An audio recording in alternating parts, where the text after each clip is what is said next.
Hello, I hope that I don't, well, there's a little pressure there, but I hope that I fulfill expectations. So let me just get started.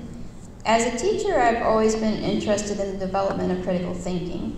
Teaching critical thinking is about learning how to think and not what to think. However, for today's purposes, since we are most likely adults here, I see a few children though. Think of what I am talking about as a peer who is looking to add to the conversation about how we think and arrive at the conclusions that we do. First, it's important to be clear on what I have to discuss today. I think these definitions are a good jumping off point, so let's start here. For the definition of critical thinking, the objective analysis and evaluation of an issue in order to form a judgment. Also, critical thinking is that mode of thinking about any subject, content, or problem in which the thinker improves the quality of his or her thinking by skillfully taking charge of the structures inherent in thinking and imposing intellectual standards upon them. My main experience in helping others to think more critically are from being a teacher and a parent. My oldest is 23 and my youngest is 15. Sometimes my youngest appears in the science education videos I make with R.A.F.T. I often hear at speeches R gives at atheist community gatherings the question how to raise children that aren't prone to religious cultural bias. The answer is not to isolate them from religion or to use your authority as a parent to demand obedience to atheism. Not that that happens a lot. Atheists are an anti-authoritarian bunch. They have to think for themselves critically about the religious messaging our culture bombards them with. The answer is to watch for teachable moments and help them think through them critically. Like, for example, let's say your child has seen or heard about yet another prediction for the end of the world. It's supposed to end today. David Meade predicted that. I know you're shocked that the world's ending today. How do you know the world won't end any minute now? And how can your child know? The answer can't be because your dad says religion is horse feathers. If your child can't think critically about religion, they are vulnerable to someone who can use persuasive techniques to convince them otherwise. You can't think for them. They have to learn to think for themselves.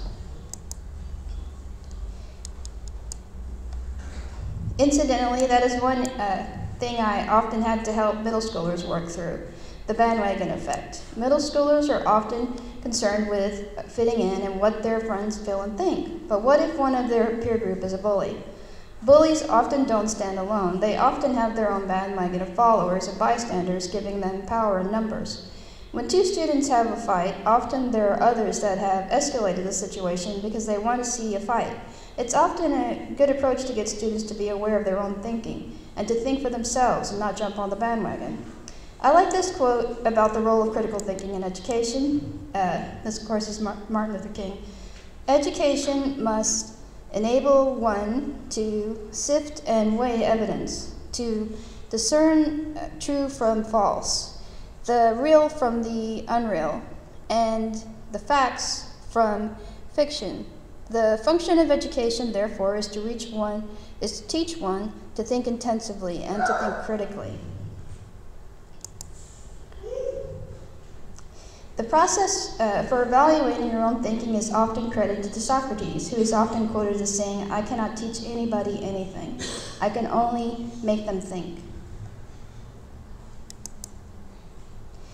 He is also credited for coming up with the Socratic method. The Socratic method is used to arrive at truth, the essential nature of things, also known as the dialectic method. It is where you continue to question something until you arrive at a definition of the thing in question, if that's possible. So basically, ask yourself, how do you know that you know something? It is not as easy as it sounds, because I'm sure there are people like David Meade that are sure that they know the world will end today. This quote happens to be a good place to start because I want to talk for a minute about the barriers to knowing things that not just the religious but every human being struggles with, that holds deeply held beliefs, and also why. Not just that, but how do we work through those errors? How can you know what to believe? Again, here is Socrates' quote about questioning what you believe. I know you won't believe me, but the highest form of human excellence is to question oneself and others. One of the best explanations I've read on the phenomenon called the Backfire Effect is a piece in a webcomic called The Oatmeal. It's called, You're Not Going to Believe What I'm Going to Tell You. I'm not going to go through every panel, just a few, that illustrate the point better than I can. This is a problem that arises a lot when anyone tries to convince others that what they believe is wrong. Also, when I question how I know what I believe to be true. So here we go. You may have heard that George Washington had wooden teeth. And the quote there says, I put the fur in the First Amendment, as in F-I-R. Okay. He lost most of his teeth in his 20s and had a set of dentures made out of wood. It's a disturbing visual. The founding father, commander-in-chief, and first president of the United States click-clacking his way through a ham sandwich.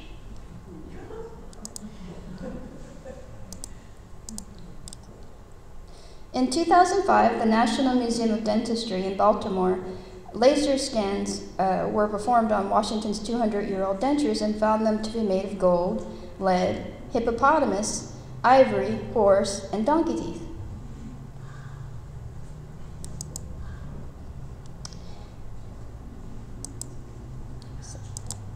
What if I told you George Washington had another set of false teeth?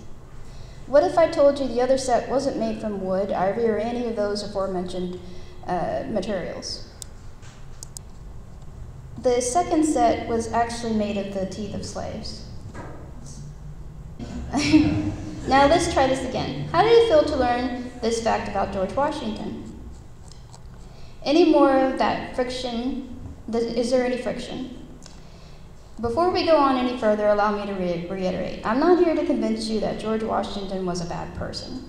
I could go through all my cited sources and cherry-pick arguments that either deify or demonize George Washington. I could paint a portrait of a monster, or I could exonerate a patriot. But as I said before, I don't care. It's not the point.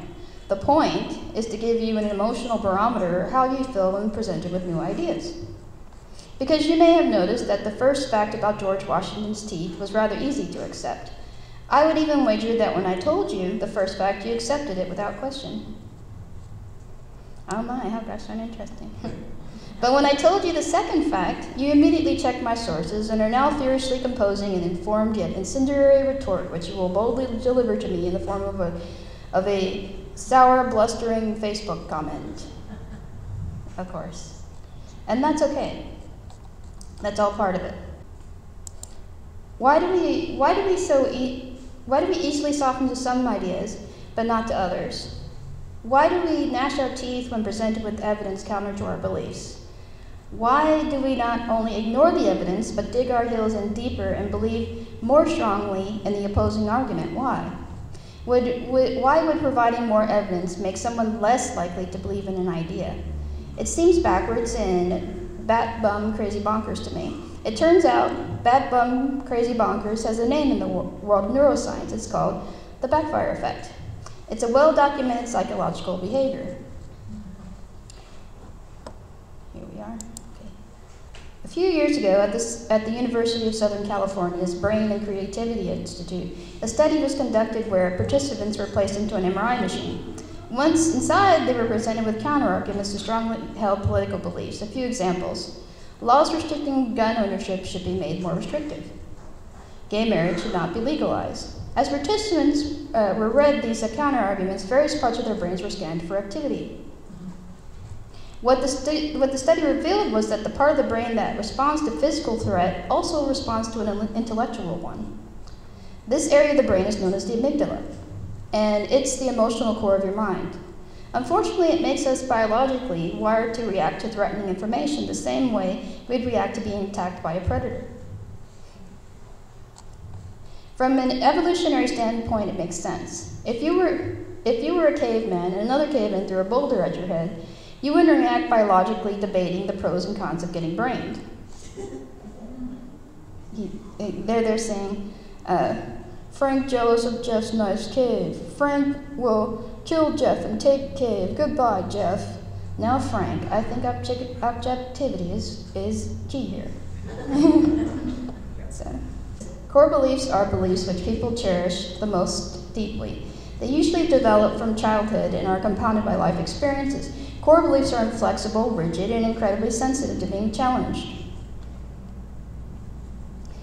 When I told you that George Washington's dentures were made from animal bones, it probably didn't ruffle many feathers.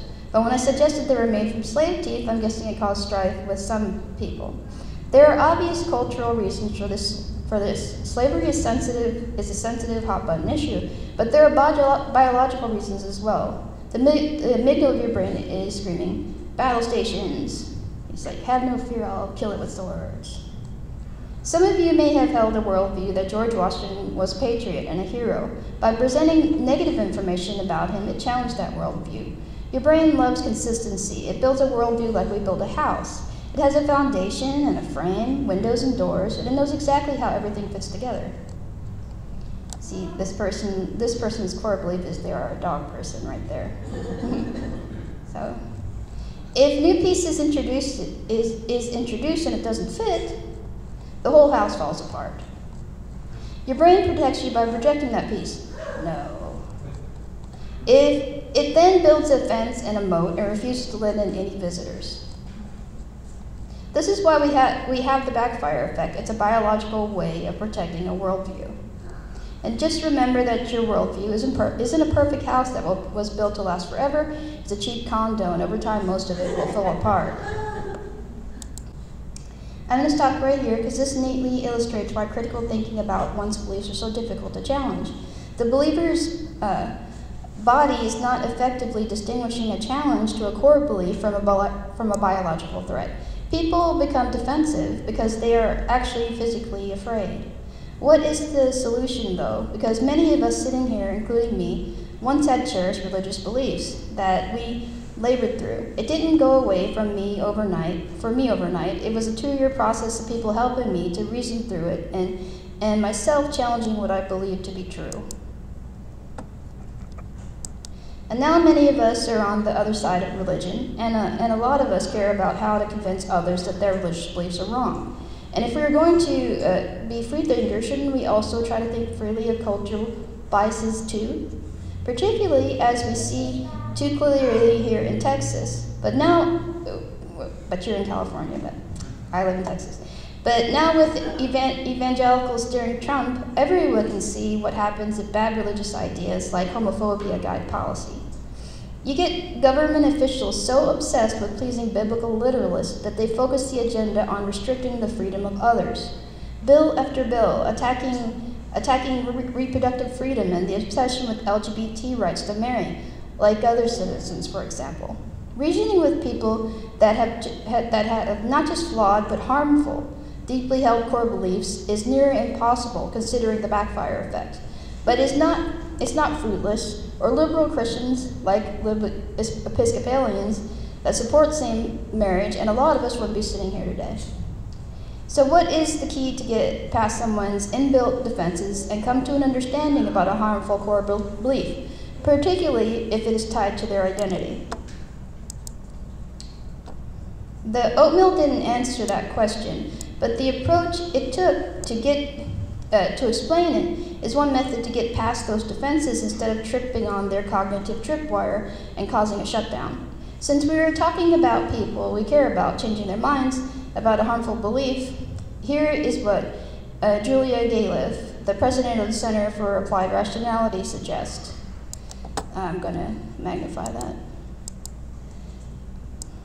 One important mental shift that I and other people have found really useful in remaining fair-minded and objective in arguments is instead of thinking about the argument as a battle where you're trying to win, reframe it in your mind so that you think it is a partnership, a collaboration in which the two of you together or the group of you together are trying to figure out the right answer.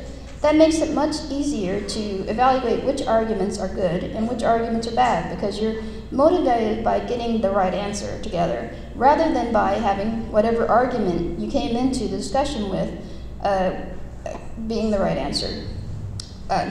We'll give this suggestional world in a minute, but I want you to know that this was the approach I already took with my kids on a number of invasive cultural memes like climate change, religion, sexism, and racism. So let's get to it. Picture, if you will, a teenager who has heard their parent lecture many times in their ears together before this difficult discussion is brought up. So if you're tempted to be authoritarian, it definitely sounds to them like, here comes another mom lecture. Don't underestimate the intelligence of a teenager, definitely. Work on the problem together and ask them what they think would help. So that brings us back to Socrates and the Socratic method. Asking questions to arrive at a conclusion, not stating a conclusion and expecting compliance. One huge stumbling block that gets in the way when we challenge core beliefs is bias. So let's try to evaluate some of those together so that we can see how they affect critical thinking. This is a poster of 20 of the most common cognitive biases.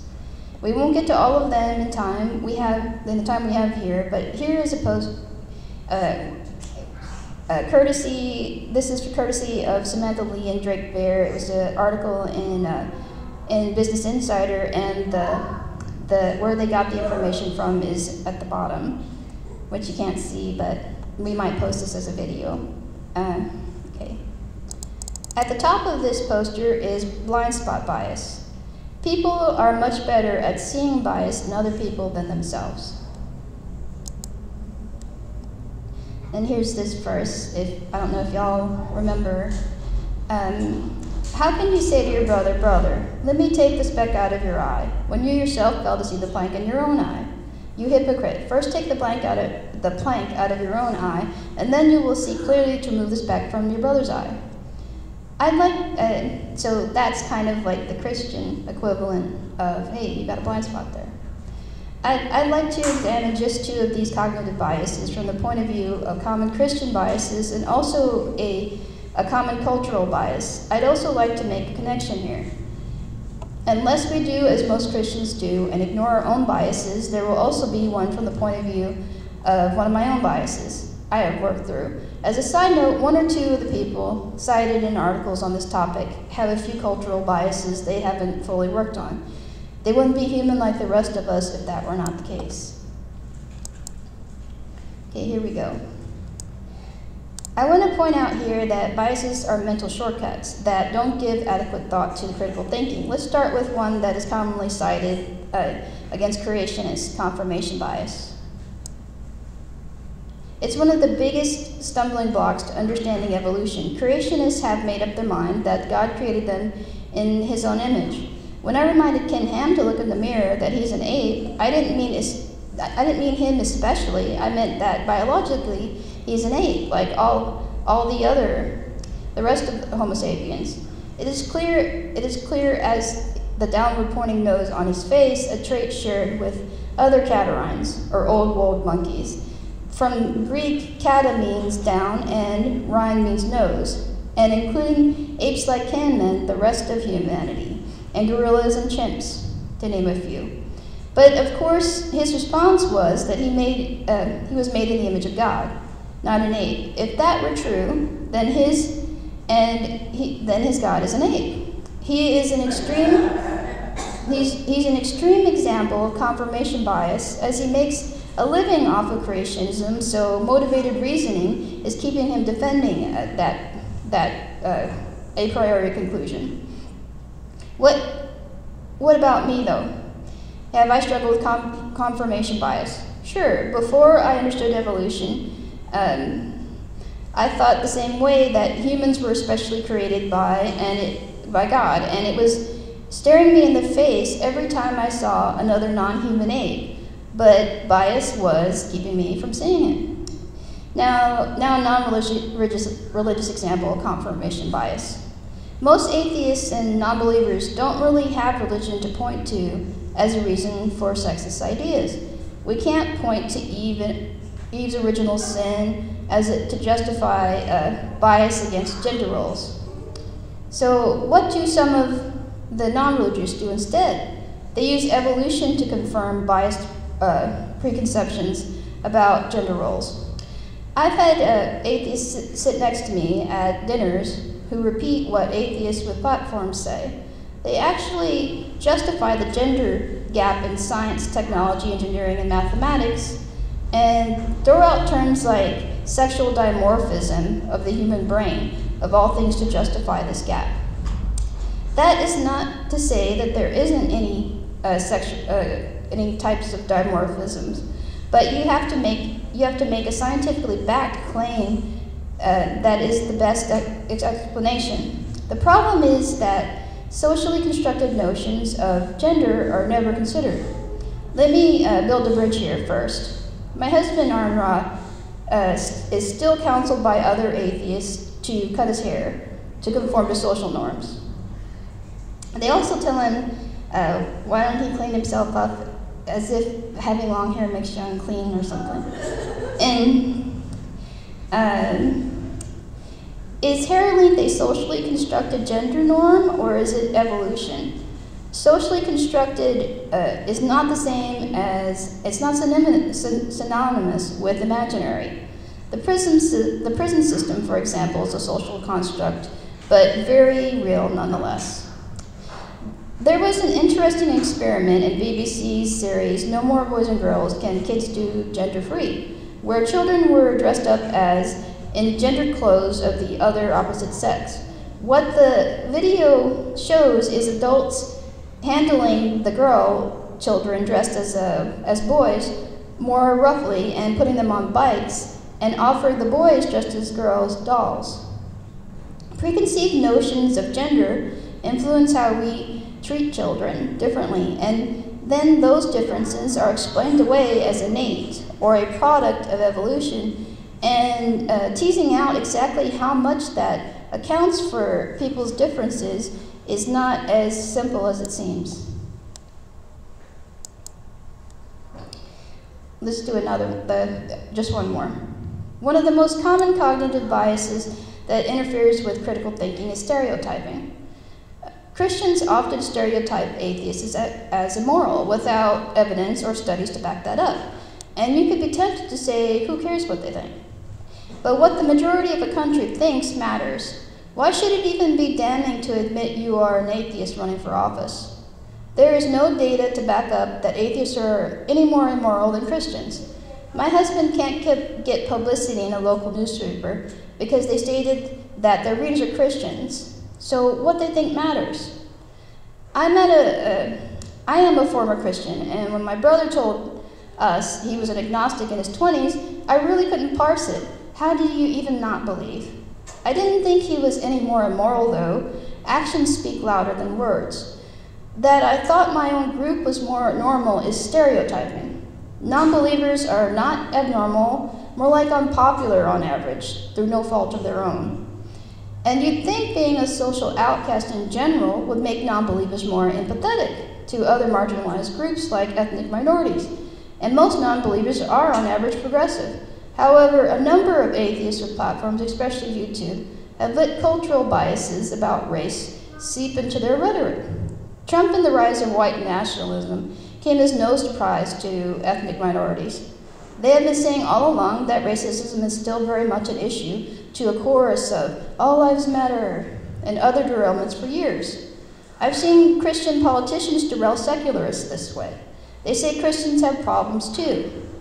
Many of them believe that they are the most persecuted group in America, despite holding the majority of seats of power all across the land, despite marking our police and fire department vehicles paid for with everyone's tax money, including non-Christians, with In God We Trust, despite setting our nation and states' houses' agendas to persecuting LGBT people and blocking reproductive choices for women. I could go on. There are white people like that too, religious and non-religious, that think they are the most discriminated against despite employment data, lending discrimination data, despite holding the vast majority of political seats across the land. Why didn't they listen to their fellow Americans? Why are they surprised by Trump? Okay, for that, I would rather share the words again of someone who explained this better than I can. Samuel James is a writer and musician, and I saw his piece on the blog Black Girl in Maine, sorry. It is titled, Your New Black Friend, and it explains racism. And it's about why people don't listen. Just one of his points here is, you don't, and I'm reading it, you don't trust us with our own experiences. Every person of color I've ever met has at least 574 bazillion stories that are all the same. We tell a white person about a racist experience only to have that white person respond with something like, are you sure it happened like that? As though we are incapable of understanding our own experiences. Remember that time your friend, your parent, your significant other, your coworker, complete stranger, was mad at you and no one else could tell? Of course you do. You know that experience very well. But when it comes to race, you're not willing to allow another person that knowledge of experience. I think it's important to ask yourself why that is. If your answer is not all white people, then this list probably isn't long enough for you. The connection I want to draw here, this is me talking about the connection. The connection I want to draw here is whenever you tell your fundamentalist or even misguided Christian friends, brothers, grandmothers, co-workers, that an open atheist can't be president, and they reply that they can't even practice their own religious beliefs like not allowing same-sex marriage, and they don't have that freedom, and of course you facepalm, because they not only missed the point, they derailed it to themselves, rather than showing human sympathy to a fellow human being.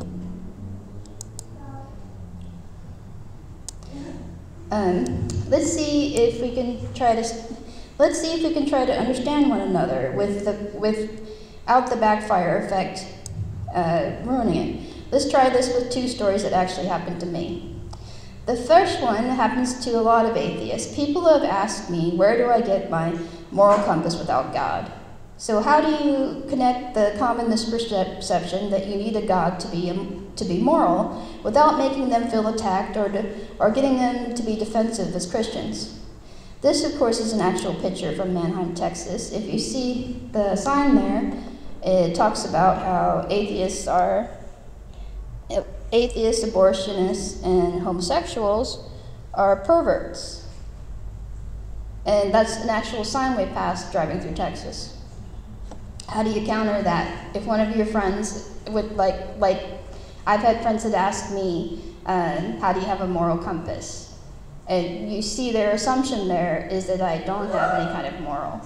And how do you counter that without challenging them and provoking a backfire effect? Now, another of my personal experiences. I was at an atheist conference at a table with the only other Asian American person that I know of in the room. Others at the table were trading quips about Asians as we were preparing food, including rice for the homeless. Now, I don't blame you if you laugh when I repeat what they said, because I understand humor. That's not the point I'm making, but before I read it, okay. They said, rice is great. Billions of love it. It's an aphrodisiac. Maybe I can understand that on one level there's the humor, and you're picking up on that, and I do too. But what happened was I told the conference organizer, and to their credit, the conference organizer talked to them about it, and quickly understood where the snark was in the comment.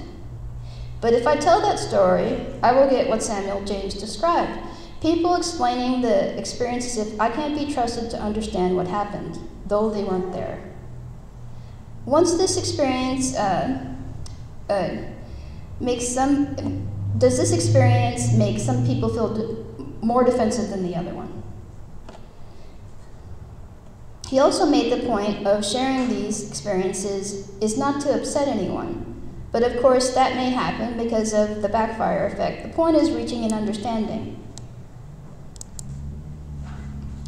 Working through people's cognitive biases on this is exhausting and often fruitless, but sometimes people care enough to help, and people should listen and sympathize.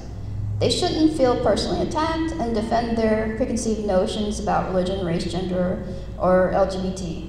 And that, my fellow friends, countrymen, and earthlings, is the point, that we are all human, and that connects us, and we can and should do the work of understanding our fellow human beings.